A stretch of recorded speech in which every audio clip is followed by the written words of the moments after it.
When we think of traditional church music, it's often accompanied by a church organ. For generations, it's provided the soundtrack to worship and still, of course, has a role to play in the story of Christian music. But as Josie's been finding out, there are increasingly churches up and down the country that are busy writing a new chapter. Welcome to Manchester. Not the most recognisable part of the city, I'll grant you that. But today, it's not about what you can see, it's about what you can hear.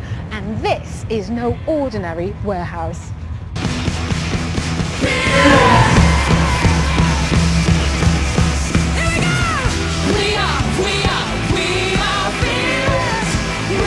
It feels like you've walked into a rock concert, but it's Sunday morning and it's 10 a.m. and this is the Audacious Church. Jesus, we are living for Jesus. In a time when some congregations are in decline, Audacious has grown from 90 to well over 3,000 members in just 8 years. Is there anybody here who's in love with Jesus this morning? Morning, welcome to church. The church runs community projects and the services have all the traditional elements, including a sermon. I serve the man, and the man has a plan. But it's the very contemporary sound of the music that stands out. The Bible talks about having shouts of joy, clapping hands, dancing, and so there is a real element of celebration in the Bible. I think when you understand what Jesus has done, how can you keep quiet? We really feel like that's the case. We can't be quiet, we can't shut up. God is so great. I want to see every single person off their feet, front to back. 1, 2, 3, go! You remember that first time you got here? What was your first impression of it? Wow. When we first came, the music was a bit of a culture shock, but you just sort of go with the flow, I suppose, in a way. I mean, as an African, we dance everything, we sing everything. I enjoy it because it's something different, it's out of the ordinary. The music's new, the music's fresh, and that's why, you know, I certainly enjoy being here and why I know these guys do as well. To many, the songs in an Audacious service may sound radical, but for the band who write them, the approach is nothing new. When you look at William Booth and the Salvation Army and brass bands, that was, you know, the secular music of the time, and that was, you know, their way of getting people into the church, you know, with something that was familiar that they could understand and relate to. It's just all about finding a new and a fresh and a relevant expression of our worship and praise to God. With you having the stage, the lights, the music, how do you ensure that it is an act of worship and not a performance? We're not coming here just to have our own personal time. Like, we're coming here to be a part of the church, part of the family, and we're worshipping together. And so there has to be an outward expression. And you could say, yes, it's performance, but not performance in the sense of, look at me, everyone, but it's actually, look at Jesus. Yeah.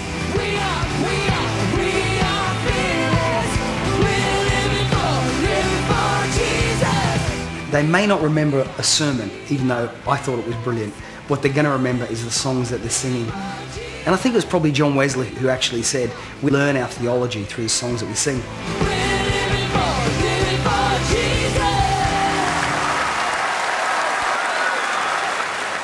Wow, that music would certainly wake you up on a Sunday morning.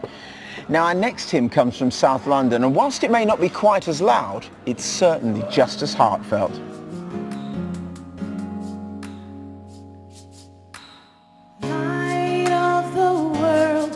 Step down into darkness, open my eyes, let me see beauty that made this heart adore you, hope of a life spent with you.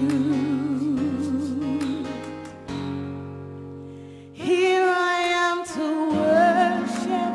Here I am to bow down, here I am to say that you're my God, you're altogether lovely, altogether worthy.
heard about trying to get the work-life balance right, but what about the work-faith balance?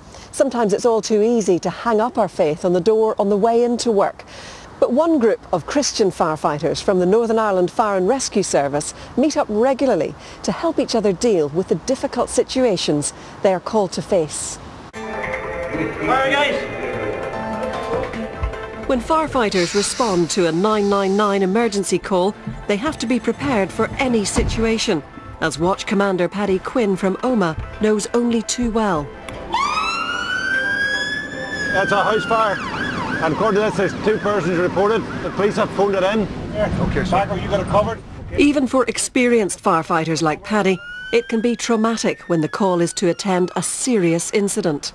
Through the Troubles in Northern Ireland, the biggest loss of life in one incident was the Omagh bomb. Paddy was one of the firefighters on watch in Omagh back in 1998, when the real IRA exploded a car bomb in the centre of the market town. For us as firefighters to have to go and deal with that, it was very traumatic. I'd never witnessed a scene like it, especially since you knew people. People were asking me to help them, and it was just like the most impossible thing to do was to help that day, because there was so much need, and as a firefighter you felt so helpless. And it's something that I never talked about for years, because of respect for the families, and nobody needed to know the trauma. You sort of parked it in the back of your mind, but every now and again it came back to you. When Robert initially asked me, because of the nature of their work, firefighters are encouraged to talk about their experiences. I tried to check out Firefighters for Christ. And one of the organisations in Northern Ireland that can provide support is Firefighters for Christ. Once a month the group meets in Belfast, and it's the job of one of the founding members to cook up a hearty breakfast. Primarily Firefighters for Christ is about encouraging firefighters to live their lives for Jesus Christ. We have trained chaplains within Firefighters for Christ.